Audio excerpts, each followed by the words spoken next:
Hello and welcome back to PTMTR, where today I'm going to be showing you how to make the most perfect steak dinner of all time. Trust me, after this you'll never want to pay for another steak because they just don't do them like this. We're starting off preparing some honey glazed roasted carrots by chopping off the stem and then skinning them and carefully shaving it down with a speed peeler. I use this method to make sure that all the carrots are roughly about the same size. Then I'm going to pop them into a freezer bag and then going in with some olive oil, a pinch of salt and a pinch of cayenne pepper. Just mix it all around in the bag. Now I know most people don't have a water immersion cooker and this recipe does mostly revolve around it, but these steps can be done way ahead of time in prep. So actual dinner time is much more hassle free.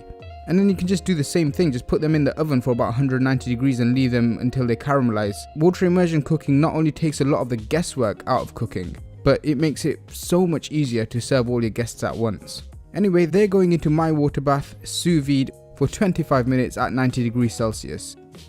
Now whilst they're cooking away, I'm going to start on my Michelin star chips. Starting by peeling off and squaring a few large Maris Piper potatoes, then standing it up tall, I'm actually going to use an apple corer to punch out perfect little potato dowels. Now this is super important if you're going for the Michelin star experience. That uniform shape with no corners is actually going to ensure precision in your cooking and a golden finish.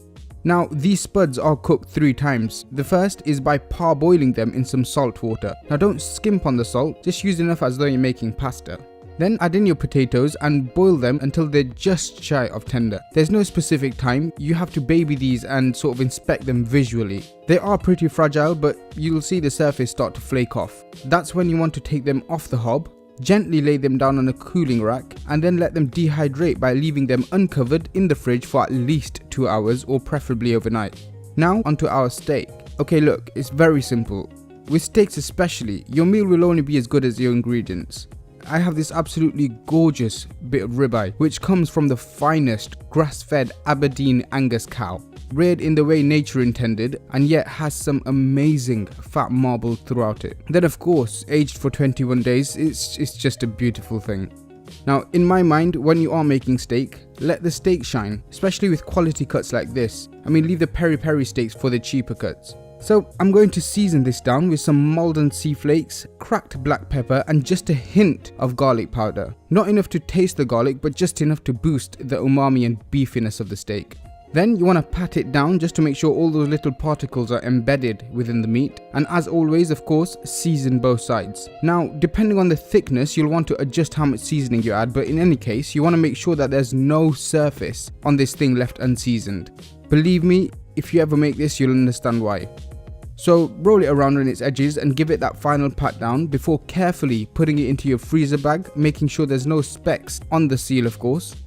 Now I'm going to finish mine with a couple sprigs of fresh thyme. You just have to make sure there's a solid vacuum seal on this thing. You can try different herbs. I'm doing another one with some fresh rosemary. Just 2 things to note. Whilst cooking sous vide, make sure you use fresh herbs and don't put any fats in with your meats. So no butter, no oil. The steaks will take care of that themselves, trust me. I'm going to be cooking these for 2 hours at 54 degrees Celsius for a perfect medium rare.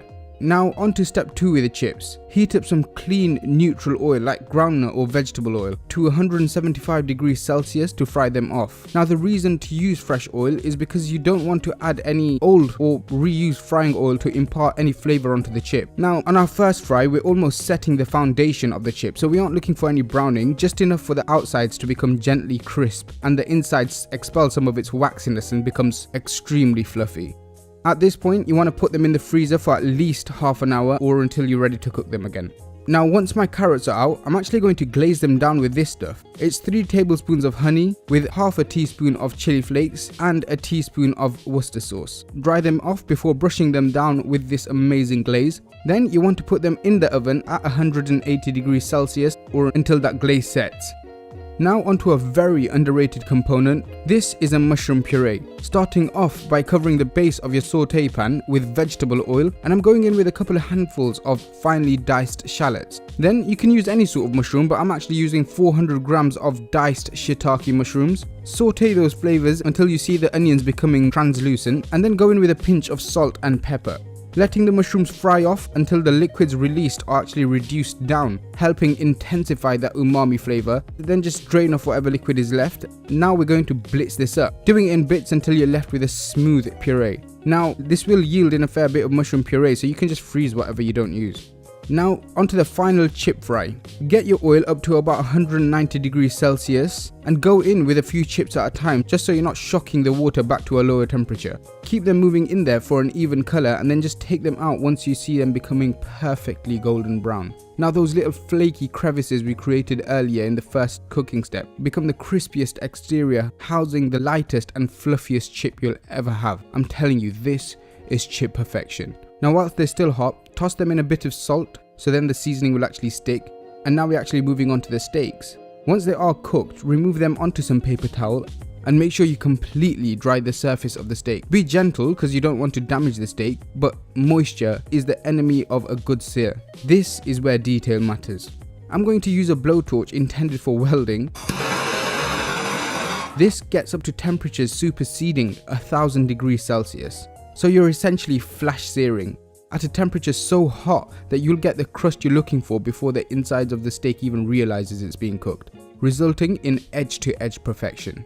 With the torch, however, you want to be super careful. You want the tip of the blue flame to be at least an inch away from the surface of the steak, so that way you won't get any torch taste. Which is basically why a lot of people don't use this method, because they go too close and the uncombusted bits of fuel start sticking to the steak and it just results in a nasty bitter taste. Keeping your distance, however, eliminates that completely. You can achieve a similar effect with a ripping hot skillet too. Anyway, finally I'm just going to simply griddle up some green beans and asparagus because somebody told me that balanced diets were a thing, I don't know. But I'm choosing to drizzle over some hot thyme-infused butter over my steak, ready to serve. Bon appetit. Now I'm serious, this steak was hands down the best steak I've ever had, and every single bite I just swear I couldn't help but smile. And it was the same for my guests.